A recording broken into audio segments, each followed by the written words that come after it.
भगवान शिव के भक्तों में सभी वर्ग के लोग हैं। दैत्य, दानव, राक्षस आदि सभी लोग भगवान शिव की ही आराधना करते रहे हैं। रावण में राक्षस समाज की प्रवृत्तियां थीं और वह राक्षस समाज के लिए ही कार्य करता था। सभी राक्षस जातियां शिव की ही भक्त थीं। आओ जानते हैं रावण की शिव भक्ति के किस्से। भोले भंडारी संकटों से उबारते हैं, मुश्किल घड़ी में राह दिखाते हैं। तभी तो भक्त क्या देवता भी अपने कष्टों के निवारण के लिए भोले भंडारी की शरण में जाते हैं।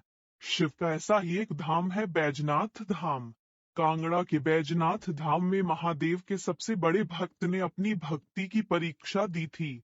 अपने 10 सिरों की बलि देकर रावण ने लिख दी भक्ति और आस्था की नई कहानी। लेकिन रावण से एक भूल हो गई।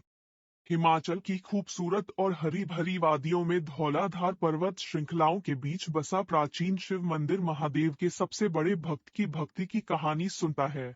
यहीं पर स्थापित है वो शिवलिंग जो देखने में तो किसी भी आम शिवलिंग की तरह है, लेकिन इसका स्पर्श भक्तों को अनूठा एहसास देता है।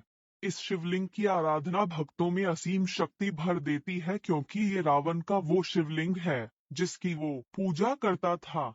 किंवदंतियों की माने तो रावण इसी शिवलिंग को अपने साथ लंका ले जाना चाहता था। हिमाचल के कांगड़ा से 54 किमी और धर्मशाला से 56 किमी की दूरी पर बिनवा नदी के किनारे बसा है बैजनाथ धाम, जो अपने चारों ओर मौजूद प्राकृतिक सुंदरता की वजह से एक विशिष्ट स्थान रखता है। कहते हैं 12वीं शताब्दी में मन्यूक और आहुक नाम के दो व्यापारियों ने इस मंदिर का निर्माण करवाया था। उसके बाद राजा संसार चंद में इस मंदिर का जीर्णोद्धार करवाया। पौराणिक मान्यता के अनुसार त्रेता युग में रावण ने शिवजी की तपस्या की थी। कठोर तप के बाद भी जब महादेव प्रसन्न नहीं हुए तो अंत में रावण ने एक एक कर अपने सिर काटकर हवन कुंड में आहुति देकर भगवान शिव को अर्पित करना शुरू कर दिया। 10वां और अंतिम सिर कट जाने से पहले शिवजी ने प्रकट होकर रावण का हाथ पकड़ लिया और एक वैद्य की तरह ही रावण के सभी सिरों को पुनः स्थापित कर दिया। रावण की तपस्या से प्रसन्न होकर शिवजी ने उसे वरदान मांगने को कहा। रावण ने कहा, मैं आपके शिवलिंग स्वरूप को लंका में स्थापित करना चाहता हूँ। शिवजी ने तथास्तु कहा और अंतर्ध्यान हो गए। अंतर्ध्यान होने से पहले शिवजी ने अपने शिवलिंग स्वरूप 2 चिन्ह रावण को देने से पहले कहा था कि इन्हें जमीन पर मत रखना। जब रावण लंका को चला तो रास्ते में गोकर्ण क्षेत्र में पहुंचा तो रावण को लघु शंका लगी। उसने बैजू नाम के ग्वाले को सब बात समझाकर शिवलिंग पकड़ा दिए और शंका निवारण के लिए चला गया। शिवजी की माया के कारण बैजू उन शिवलिंगों के वजन को ज्यादा देर न सह सका और उन्हें धरती पर रखकर अपने पशु चराने चला गया। इस तरह दोनों शिवलिंग वहीं स्थापित हो गए। जिस मंजूषा में रावण के दोनों शिवलिंग रखे थे, उस मंजूषा के सामने जो शिवलिंग था वह चंद्रभाल के नाम से प्रसिद्ध हुआ और जो पीठ की ओर था वह बैजनाथ के नाम से जाना गया।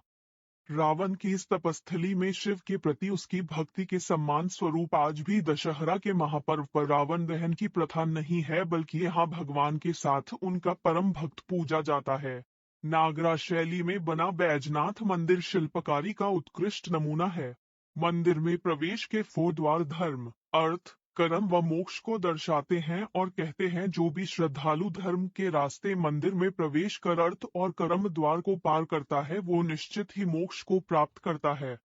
बैजनाथ मंदिर परिसर में मुख्य मंदिर के अलावा कई और भी छोटे छोटे मंदिर हैं, जिसमें भगवान गणेश, माँ दुर्गा, राधा कृष्ण व भैरव बाबा की प्रतिमाएं विराजमान हैं।